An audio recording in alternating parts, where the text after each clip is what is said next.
You're watching the Asus Zenfone 8 disassembly. If you need any tools, there are links in the description.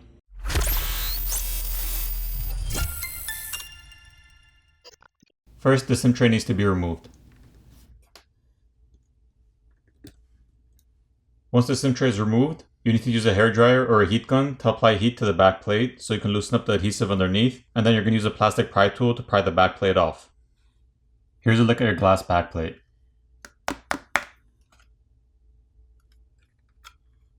There are 15 Phillips screws which need to be removed. Once the screws are removed, the top plastic cover can be removed.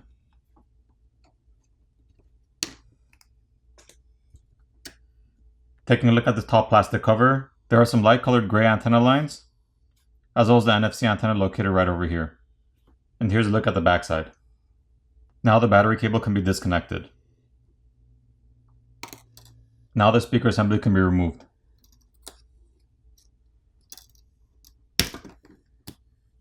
There's another light gray color antenna line on the speaker assembly.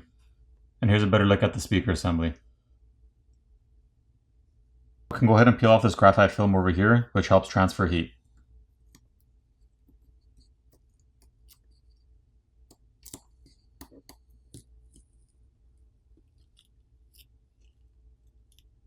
Time to peel off the protective tape covering the front-facing camera connector as well as the headphone jack connector.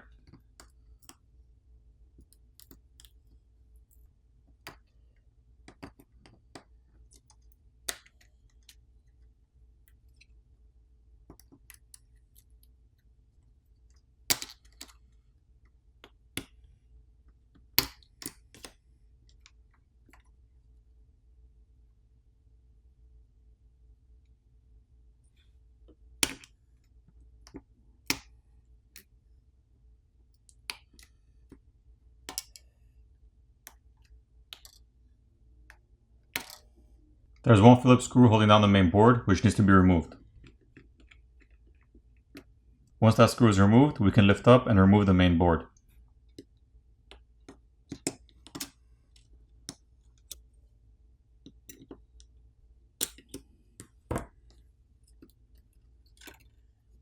So taking a look at the main board, there's a secondary microphone located over here on top.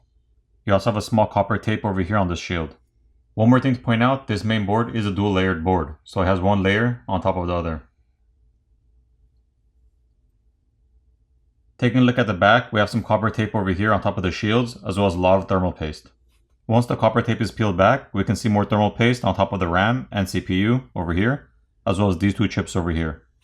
We have two more flex cables to disconnect, and then we can remove the subboard.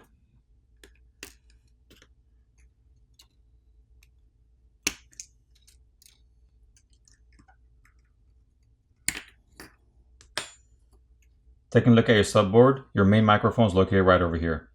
On the other side, you have your SIM reader located over here. There are two liquid damage indicators on the lower portion of the phone, one over here on the charger port, and one over here underneath the SIM reader. There's a flex cable over here which we need to disconnect. Once that's disconnected, we can lift up and remove the charger port.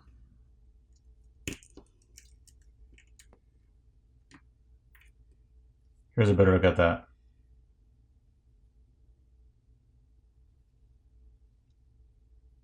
In order to remove the battery, we need to use isopropyl alcohol and squeeze a few drops around the sides of the battery and let it sit for about a minute so it eats away at the adhesive underneath, making it easier to pry the battery off. I will put a link for isopropyl alcohol in the description.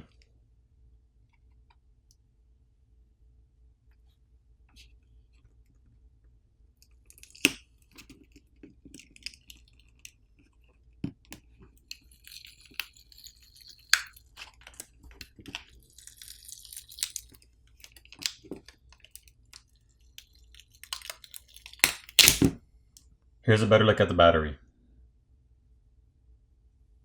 Once the battery is removed, we can see this flex cable over here which connects the main board to the subboard, as well as your screen cable over here which is routed through this opening in the mid frame. So if you had to replace your screen, you would have to take the back plate off, remove the screws and take the top cover off, disconnect the battery cable and the screen cable. You would have to remove the battery, and then you would have access to the screen cable. At that point, you would go ahead and heat the front of the phone up, and then you would pry the screen off the front, get your new screen, apply new adhesive, and make sure you run your screen cable through the opening over here, and then reapply your screen back to the mid frame, and just reassemble your phone. We can also see the copper heat pipe over here, which runs along underneath the battery and the motherboard. Your vibrator motor is located over here on the bottom.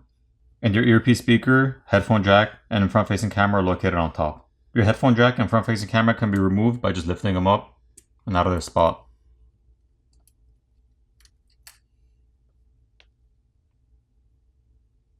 As far as the earpiece speaker over here, it's held down with adhesive, so you'd have to apply some heat and pry that off. The flex cable for your power button and volume key is located over here, and there's a plastic bracket over here covering them. You can just lift that up and remove it. And last thing to mention, you have one more liquid damage indicator located over here. As far as repairability goes, I give this phone a 7 out of 10. It's not too difficult to take the phone apart, yet it's not the easiest phone either. Most repairs on this phone shouldn't be too difficult. Now I'm going to go ahead and put the phone back together.